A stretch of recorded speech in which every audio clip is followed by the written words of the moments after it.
I really only have one piece of life-saving advice that's not the obvious stuff like work hard and always keep learning new things. And it can be summed up as don't give up your agency to get yourself out of trouble. Most, if not all, of the people watching this will have such a situation come up if it has not already. Now, if I didn't clarify, if you had to guess what I meant, you would probably think in terms of, say, a woman who marries a man who promises that he will take care of everything because he has money. But then once they are married, she realizes that he doesn't respect her, that in fact he doesn't see her as an equal partner at all. He sees her as basically a child he is taking care of. That she took an opportunity for security and maybe to get herself out of a bad life situation, but in exchange gave up her agency. She gave up her ability to make decisions for herself and her life. But this also happens in a million subtle ways, and it scales up everywhere from individual relationships to how entire societies work. For example, at some point in a relationship or in a friendship, you are going to screw up very badly.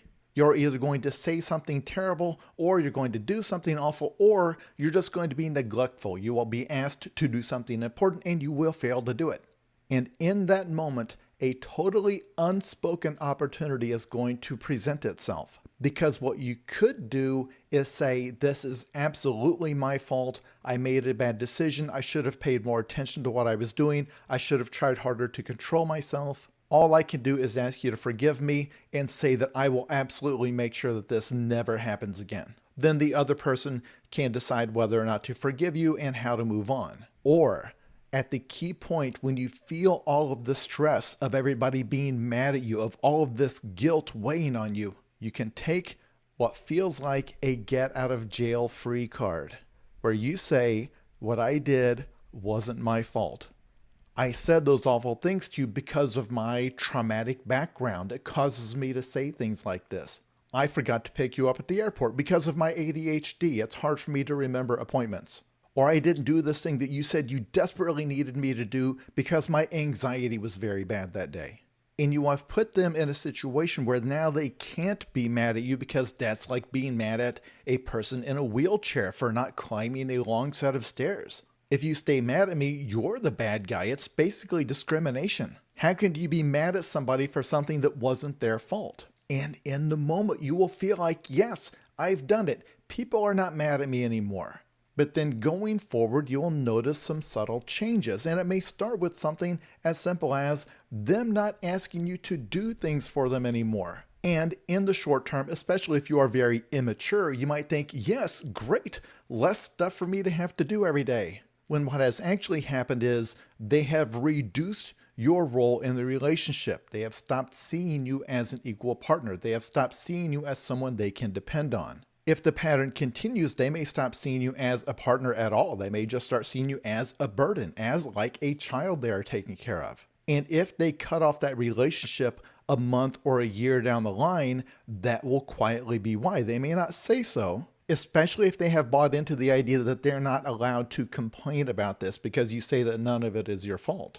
But that will be the reason. What happened was, you made a deal with the devil. You made a wish on the monkey's paw. You took the opportunity to get out of trouble, but traded in your agency. You announced to the world that you are not in control of your own actions. So even if they are the most kind-hearted, progressive people in the world, you logically have told them that when you promise to do something, not even you can guarantee that you'll actually do it, because you've said you are not in control. You have this disorder or this trauma or whatever it is you blamed it on. And when I say blamed it on, I'm saying you took a situation where you know you could have done it, but it would have caused you discomfort, or it would have caused you some sort of negative emotions. And then you phrase that as if it could not be done, as if it was physically impossible, as if it was the person in the wheelchair being asked to climb 200 flights of stairs. And as I said, this presents itself in a million different ways, not just in interpersonal relationships, but at the workplace, where you will have blown a deadline or just forgotten about a project altogether. And once again, you have an opportunity to say, hey, I screwed up. I absolutely should have been more organized about this. I should have cared more about this. I should have paid closer attention. This is my fault. Everybody being mad at me, they're right to be mad at me. I stand up and absorb their anger. I failed. I dropped the ball. All of these negative emotions I'm feeling, all of these people yelling at me, I'm going to internalize it, and that's going to motivate me to not do it again in the future. Here, the pressure can be even more intense to say, well, actually, I've got problems at home. Or, I've got insomnia. That's why I'm constantly oversleeping. That's why I'm constantly late for work. My ADHD, it makes it hard for me to remember deadlines and organize my calendar. And if you've got a good, kind, sympathetic boss, they'll say, yeah, I understand. They may even cover for you this time with their superiors. But once again, the next time there's a project to assign, they will quietly give it to someone else. And again, if you are a young person who has not been in the workforce for very long, you might be celebrating like, yes, less work. But obviously at some point, if you want a different and better job, how you performed at this one is going to help determine whether or not you get that one. Logically, your bosses have certain things they need done, otherwise it's their ass on the line. In that key moment, when it comes down to deciding who to trust, it has nothing to do with them being mad at you or them being mean or them looking down on you. It's no different than if you needed something off of a very high shelf, you would go to the tall employee to get it. It's not discrimination, it's just practical. If you need something done on a deadline, you're going to go to the person with a reputation of getting things done. See, this is where taking that deal with the devil comes back to bite you. Because if you had just apologized, if you had just said, hey, this is straight up a failure on my part, I have no excuses, then in the mind of your superiors, they can process that and decide to give you another chance. And in fact, they probably will. Most people are very forgiving. They remember when they've screwed up in the past. But if you tell them, or tell your wife or your husband or whoever that it's not your fault, you are also telling them that there's no possibility of fixing it in the future. That process of forgiveness and deciding to trust you again can't happen. You can only forgive somebody and trust somebody if they have agency. If they tell you they don't have agency, then what would their apology even mean? What would their promises to do better mean? And because everybody likes to see things through a political lens these days, here's where people will come in and say, this is the problem with capitalism. We need a world where employers accommodate employees, where if you have something with your brain that makes it difficult for you to do certain things, they would see you as a human being and not just as a cog in a machine. And I actually think that this is the thing that people on the left get wrong above everything else. Because let's say you get a job with the most compassionate, progressive boss in the world, working for a good, altruistic organization. Like you are literally working for an organization that delivers food to starving children in a war zone.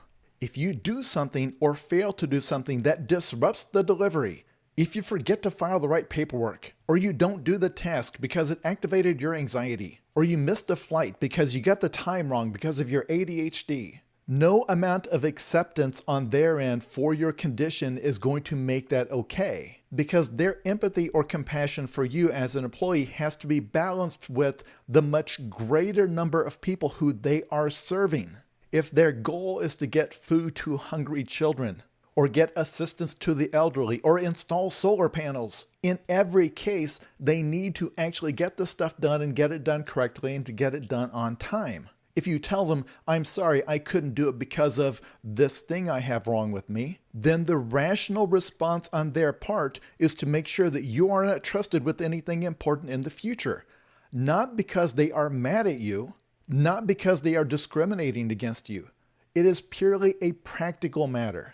This stuff needs done. They need to know that they've got people that can do it. And while we're being political, let's scale this all the way up to how entire societies work. For example, let's say there's a group out there that traditionally has been discriminated against, and they are trying to gain acceptance, and part of gaining acceptance means asking for positions of responsibility, asking to be put into positions of leadership. If a member of that group does something horrible, as a good-hearted progressive person from outside that group, you may be tempted to go online and say, it's not their fault, you can't blame them for doing what they did. After all, they are a member of that group and they have suffered oppression.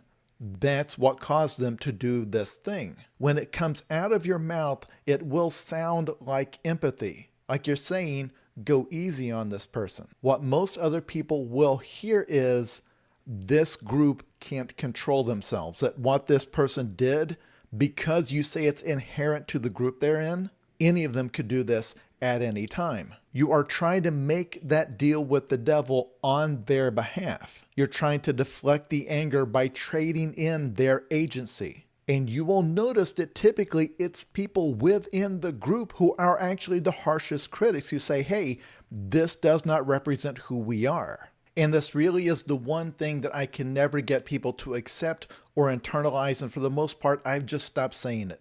Because the way we talk about politics online, long before this point, everybody has just started screaming at each other. But it is just factually true that a very good-hearted, empathetic person can wind up talking about the world in a way that kind of implies that only white males have moral agency. Because they're the one group where if a member does something terrible, you can rightfully just say, no, they made a decision.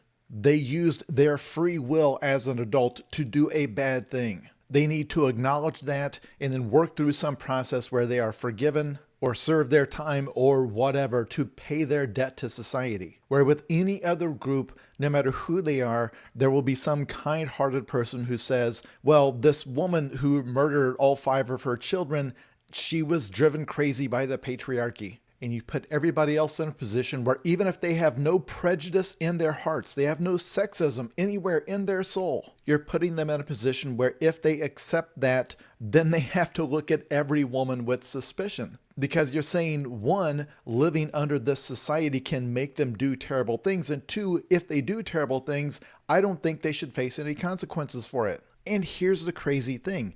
I talk often about the plight of young men in America today, about how they are swinging to the right politically and how they are falling in line behind these weird manosphere influencers. And you can see them trying to do the same thing, saying, I want what all of these other groups want. That when I fail to get a job or a girlfriend or any kind of status in my life, I don't want it to be my fault. I don't want it to be the result of my own actions. I want to be told that it's due to some kind of oppression in the system, that it's due to wokeness, that it's due to feminism, that it's due to all of these external factors. None of this is my fault. Go to the spaces where they hang out. Listen to them talk about why they have no success dating. Overwhelmingly, they will talk about height because height is the one thing they can't really change without some sort of weird surgery or very tall shoes. Like they're lining up saying, hey, I want to trade in my agency too.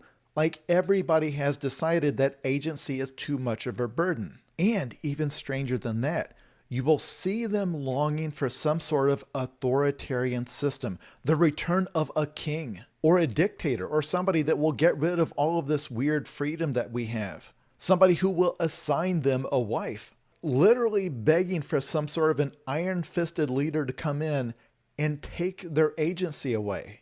Because of this incredibly appealing deal that the devil is offering. Because of this wish that you can make on the monkey's paw. Saying, I wish people would stop being mad at me. I wish I would stop having to feel ashamed all the time for my choices. And this unspoken offer of, you can have that.